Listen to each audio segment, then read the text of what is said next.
بسم اللہ الرحمن الرحیم۔ السلام علیکم ورحمۃ اللہ وبرکاتہ۔ میں محمد اسامہ سرسری۔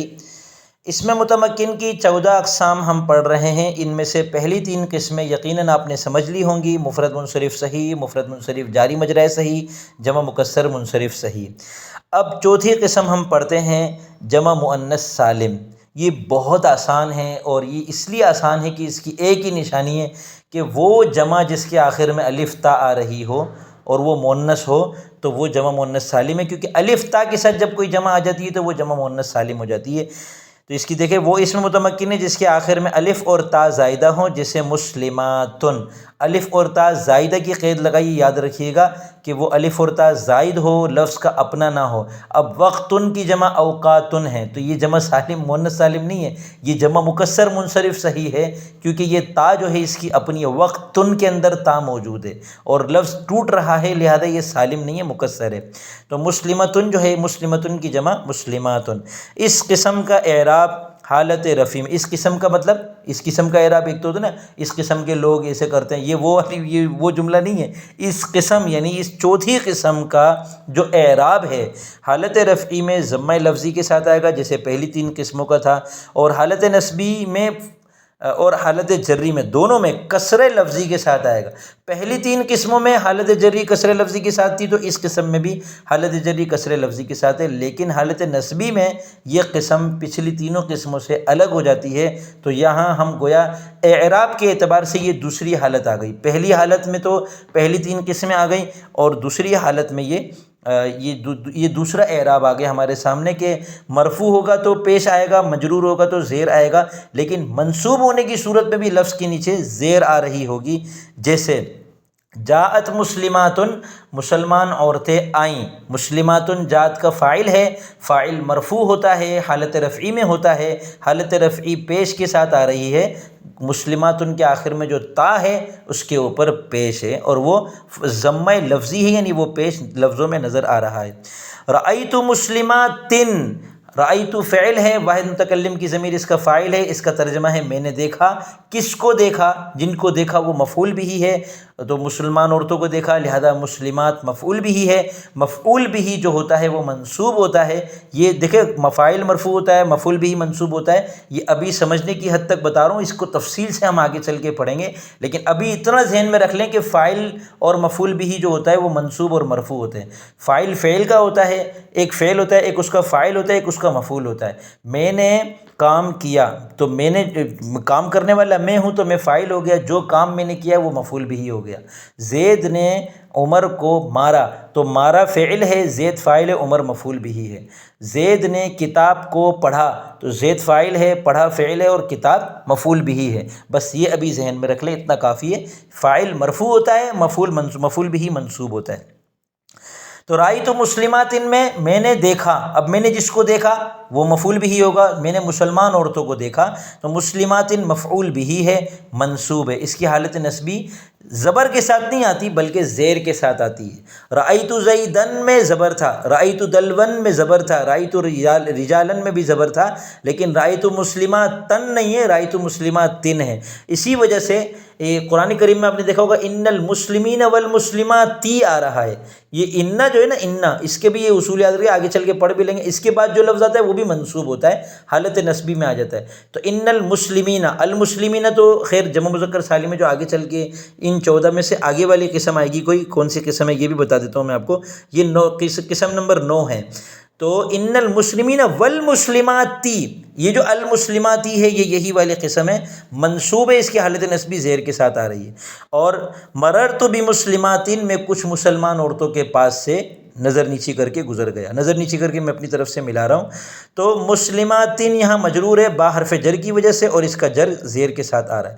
5ویں قسم کو دیکھ لیں، انہوں نے یہاں پہ اس کو شارٹ کٹ انداز میں پیش کیا، یہ تفصیل سے انشاءاللہ آگے چل کر آئے گی۔ انہوں نے حاشیے میں بھی لکھا ہے 5ویں قسم غیر منصرف، حاشیے نمبر 1 میں لکھا ہے غیر منصرف کی تفصیلی بحث صفحہ نمبر 19 پر آ رہی ہے۔ 19 انہوں نے غلطی سے لکھ دیا ہے، ویسے وہ آ رہی ہے، اللہ آپ کا بھلا کرے، صفحہ نمبر 31 پر آ رہی ہے، ٹھیک ہے۔ تو صفحہ نمبر 1 وہ پروف ریڈنگ کی غلطی میں رہ گئی ہوگی، پہلے وہ 19 پر ہوگا، بعد میں انہوں نے کچھ حذف و اضافہ کیا ہوگا، تو شروع میں کچھ صفحات کا اضافہ ہوتا ہے نا، تو ساری چیزیں آگے چلی جاتی ہیں، تو یہاں حاشیے میں 19 رہ گیا لکھا ہوا۔ خیر، وہ اسم متمکن ہے، غیر منصرف کا بتا رہے ہیں، وہ اسم متمکن ہے جس میں منع صرف کے 9 اسباب میں سے 2 سبب یا ایک ایسا سبب جو 2 کے قائم مقام ہو پایا جائے۔ منع صرف کا کیا مطلب ہے؟ کسی لفظ کا غیر منصرف ہونا، یہ منع صرف کا ترجمہ ہے۔ کسی لفظ، یہ لکھ لیں اپنے پاس، کام آئے گا آپ کو۔ منع صرف کا مطلب ہے کسی لفظ کا غیر منصرف ہونا۔ تو کسی لفظ کے غیر منصرف ہونے کے 9 اسباب ہیں، یعنی 9 وجوہات ایسی ہیں کہ وہ لفظ غیر منصرف ہوتا ہے، لیکن 9 سبب میں سے کوئی ایک پایا جائے تو وہ غیر منصرف نہیں ہو جاتا، بلکہ 9 اسباب میں سے 2 سبب پائے جائیں۔ 9 ہیں، 9 میں سے کوئی بھی 2 پائے جائیں گے، یہ والے 2، وہ والے 2، وہ والے 2، تو وہ لفظ غیر منصرف ہو جائے گا۔ یا پھر ایک ایسا سبب، انہی 9 میں سے ایک ایسا سبب جو 2 کے قائم مقام ہو۔ یہ جو 9 اسباب ہیں ان میں سے 2 سبب ایسے ہیں کہ جن میں سے ہر ایک جو ہے وہ کافی تگڑا ہے، یعنی یوں سمجھ لیں ایک باپ کے 9 بیٹے ہیں جن میں سے 7 تو کمزور ہیں، 2 پہلوان ہیں، تو ہم یہ کہیں گے کہ ان 9 میں سے کوئی سے بھی 2 اگر جمع ہو جائیں تو یہ والی پانی کی بالٹی اٹھا لیں گے، لیکن اگر وہ جو 2 سب سے بڑے والے بیٹے ہیں وہ اکیلا بھی آئے گا تو پانی کی بالٹی اٹھا لے گا۔ تو اسی طرح غیر منصرف کے 9 اسباب ایسے ہیں کہ ان میں سے کوئی بھی 2 پائے جائیں گے تب جا کے وہ لفظ غیر منصرف ہوگا، ورنہ منصرف رہے گا۔ لیکن اگر ان 9 میں سے 2 سبب ایسے ہیں کہ جو ایک ہی سبب 2 کے قائم مقام ہے، وہ ایک سبب بھی اگر پایا جائے گا تو لفظ غیر منصرف ہو جائے گا۔ جیسے انہوں نے مثال دی ہے احمد، زینب اور حمراء۔ اب احمد کے اندر 9 سبب میں سے 2 سبب کون سے ہیں، زینب میں کون سے ہیں، حمراء میں کون سے ہیں، یہ آپ کو تب سمجھ میں آئے گا جب صفحہ 31 پر ہم غیر منصرف کو تفصیل کے ساتھ پڑھیں گے۔ تو اس قسم کا جو اعراب ہے وہ سمجھ لیں کہ اس کی حالت رفع ضمہ لفظی کے ساتھ آتی ہے۔ اب دیکھیں مفرد میں پہلی جو 3 قسمیں تھی وہاں اصل پخ ہی یہی تھی کہ وہ غیر منصرف نہ ہو، منصرف ہو۔ تو لیکن اگر ہم کو پتہ نہیں چل رہا کہ وہ لفظ غیر منصرف ہے کیونکہ ابھی تک ہم نے پڑھا نہیں ہے، تو یہ دیکھ لیں دونوں کی حالت رفع ایک جیسی ہے، وہ بھی حالت رفع میں ضمہ لفظی کے ساتھ تھا، یہ بھی حالت رفع میں ضمہ لفظی کے ساتھ ہے، تو یہ والا مسئلہ تو ہمارا حل ہوا۔ لیکن حالت نسبی اور جری میں فتح لفظی آئے گا، تو حالت نسبی میں تو پہلی 3 قسمیں بھی فتح لفظی کے ساتھ تھی، تو اس کا جھگڑا بھی ختم ہو گیا۔ جو اصل مسئلہ اٹکتا ہے نا وہ حالت جری میں اٹکتا ہے کہ غیر منصرف کی حالت جری زیر کے ساتھ نہیں آتی بلکہ زبر کے ساتھ آتی ہے۔ تو اب آپ دیکھیں غیر منصرف میں اور اس سے پیچھے والی جمع مؤنث سالم میں کیا فرق ہے کہ یعنی یوں پہلے یہ سمجھ لیں کہ اصل تو یہ ہے کہ حالت رفع پیش کے ساتھ آئے، حالت نسبی زبر کے ساتھ آئے، حالت جری زیر کے ساتھ، اصل تو یہ ہے۔ غیر جمع مؤنث سالم میں کیا ہوا کہ حالت نسبی حالت جری کے تابع ہو گئی، وہ بھی زیر کے ساتھ آ گئی، مسلمات، اور غیر منصرف میں اس کا برعکس ہو گیا کہ حالت جری حالت نسبی کے تابع ہو گئی اور حالت جری میں بھی زبر آ گیا۔ اگر حالت نسبی میں احمدہ ہے تو حالت جری میں بھی احمدہ آئے گا، احمدی نہیں آئے گا۔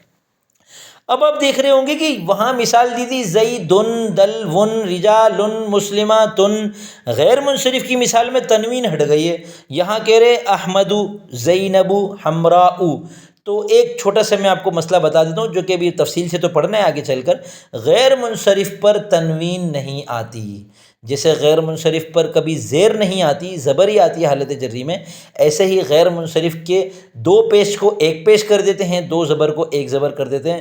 تو اب آپ یقیناً مسکرا کر سوچ رہے ہوں گے کہ پنگا تو حالت رفع اور حالت نسبی میں بھی ہے، کہ اگر ہم کو پتہ نہیں ہے کہ ایک لفظ جو ہے وہ مفرد منصرف صحیح ہے یا غیر منصرف ہے، تو اب اگر اس کو ہمیں مرفوع کرنا ہے تو وہاں بھی ضمہ لفظی ہے زیدن اور یہاں بھی ضمہ لفظی ہے احمد، لیکن جو اصل جو مسئلہ آ رہا ہے وہ تنوین کا آ رہا ہے کہ اگر غیر منصرف ہوگا تو ہم زیدو بولیں گے اور اگر غیر منصرف نہیں ہوگا تو ہم احمدن بولیں گے۔ تو اب مسئلہ وہیں آ کے اٹکتا ہے کہ ہم کو صفحہ 31 دھیان سے پڑھنا ہوگا، شدت کے ساتھ اس کا انتظار کریں کہ صفحہ 31 پر غیر منصرف آئے اور ہمیں پہلی 3 قسمیں اور قسم نمبر 5 اچھی طرح سمجھ میں آ جائیں۔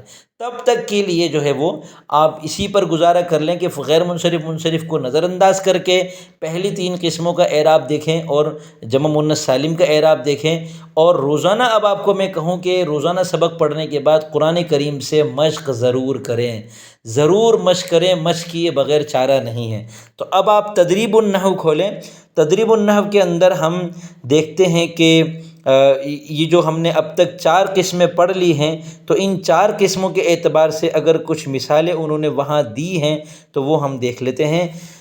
تدریب النحو کا صفحہ نمبر 16 کھولیں، مندرجہ ذیل مفردات میں، مفردات کا مطلب ہے الفاظ، ٹھیک ہے نا، مفرد الفاظ میں مفرد منصرف صحیح پہلی قسم ہے، مفرد منصرف جاری مجرا صحیح یعنی دوسری قسم، جمع مکسر منصرف صحیح یعنی تیسری قسم، اور جمع مؤنث سالم کی پہچان کریں۔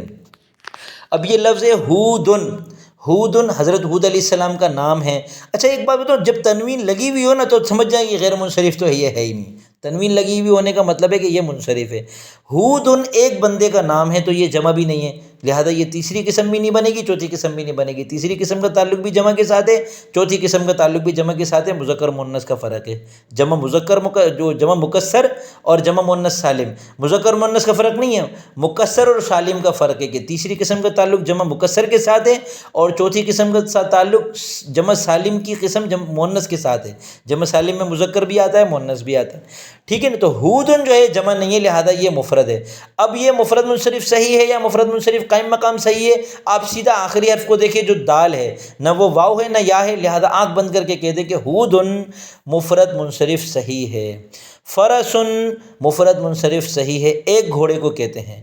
المؤمنات مؤمنتن کی جمع ہے، جمع مؤنث سالم ہے، چوتھی قسم ہے۔ بیوتن بیتن گھر کو کہتے ہیں، اس کی جمع ہے بیوتن، یہ جمع مکسر ہے، لہذا یہ تیسری قسم ہے۔ اوزار وزرن کی جمع ہے، بوجھ کو کہتے ہیں، وزرن بوجھ کو کہتے ہیں، ولا تزر وازرۃ وزر اخری، وزرن کی جمع اوزار۔ اب یہ اوزار اردو والوں نے کیسا ہتھیاروں کے لیے استعمال کیا اوزار، تو یہ اوزار، یہ وزرن کی جمع مکسر ہے، تیسری قسم ہے۔ رمیون آخر میں یا ہے، اس سے پہلے والا حرف ساکن ہے، لہذا یہ دوسری قسم ہے۔ رمیون کا مطلب ہے پھینکنا۔ القانتات خشوع خضوع کرنے والی یا خاموش رہنے والی، پرسکون رہنے والی خواتین۔ قانتتن کی جمع ہے، یہ بھی جمع مؤنث سالم ہے، چوتھی قسم ہے۔ اخبارن خبر کی جمع ہے، جمع مکسر ہے، تیسری قسم۔ دلون ڈول کو کہتے ہیں، دوسری قسم، جمع مفرد منصرف جاری مجرا صحیح۔ خالدن مفرد منصرف صحیح۔ اور غزون، یہ کیا لفظ ہے؟ غزون، غزون ہونا چاہیے، غزون لڑائی کو کہتے ہیں، تو یہ اس کے آخر میں واو ہے، اس سے پہلے والا حرف ساکن ہے، لہذا یہ مفرد منصرف قائم مقام صحیح ہے۔ الحافظات الف تا سے پتہ چل گیا یہ جمع مؤنث سالم ہے۔ اور اسی طرح سیباتن، سیبتن کی جمع ہے، سیبتن کہتے ہیں جو کنواری نہ ہو، ٹھیک ہے نا، جو خاتون کنواری نہ ہو، شادی شدہ کہلیں تو سیباتن جمع مؤنث سالم ہے۔ عنب انگور کو کہتے ہیں، ٹھیک ہے۔ اور السابحات، السابحات کی جمع ہے، کتبن کتابن کی جمع ہے، اکوابن کوبن کی جمع ہے، کوبن یا کوبن۔ المتصدقات جس لفظ میں شبہ ہو وہ لغت میں سے دیکھ لیں، فوراً پتہ چل جائے گا۔ متصدقتن کی جمع متصدقات، صدرن کی جمع صدور، فریقن یہ واحد ہے۔ ابوابن بابن کی جمع ہے، عون مدد کرنے کو کہتے ہیں، مصدر واحد ہے۔ البابو دروازے کو کہتے ہیں۔ ایک تو لبیب کی جمع الباب ہے، اس کو البابن کہتے ہیں، البابو یا البابن، وہ الگ ہے، وہ جمع مکسر ہے۔ البابو یہ بابن دروازے کو کہتے ہیں، اس کے شروع میں الف لام لگا دو تو یہ بھی البابو بن جاتا ہے، یہ واحد ہے۔ اعوان عون کی جمع ہے، نبیٌ اس کی جمع انبیاء ہے۔ انباء نبأ کی جمع ہے، نبأ خبر کو کہتے ہیں۔ کرام کریم کی جمع ہے، باعزت لوگوں کو کہتے ہیں، علماء کرام، انبیاء کرام۔ اسواق سوق کی جمع ہے، بازار کو کہتے ہیں، بازاروں کو کہتے ہیں۔ عدو دشمن کو کہتے ہیں، اس کی جمع اعداء آتی ہے۔ اور الناشطات الناشطۃ کی جمع ہے۔ میں نے آدھے الفاظ کا آپ کو بتا دیا، آدھے الفاظ کا آپ کو نہیں بتایا، تاکہ آپ خود اس میں غور کریں، جو چیز سمجھ میں نہ آئے مجھ سے پوچھ لیں، میں انشاءاللہ آپ کو بتا دوں گا۔ اچھا آگے آیتیں لکھی ہیں نمبر 2 کے اندر کہ ان آیتوں میں یہ الفاظ تلاش کریں۔ سلام قولا من رب الرحیم، سلام مفرد منصرف صحیح ہے، قولا مفرد منصرف صحیح ہے، رب مفرد منصرف صحیح ہے، رحیم مفرد منصرف صحیح ہے۔ فیہا کتب قیمہ، کتب کتاب کی جمع ہے، جمع مکسر منصرف صحیح ہے۔ قیمۃ مفرد منصرف صحیح ہے۔ حتی یبلغ الہدی محلہ، الہدی آخر میں یا ہے، اس سے پہلے والا حرف ساکن ہے، مفرد منصرف قائم مقام صحیح ہے۔ محلہ ہاں تو ضمیر ہو گئی، محل یہ مفرد منصرف صحیح ہے۔ وَأْتُوا الْبُيُوتَ مِنْ أَبْوَابِهَا، البیوت بیتن کی جمع ہے، جمع مکسر منصرف صحیح۔ ابواب بابن کی جمع ہے، جمع مکسر منصرف صحیح۔ باقی آیتوں میں آپ خود دیکھ لیجیے گا۔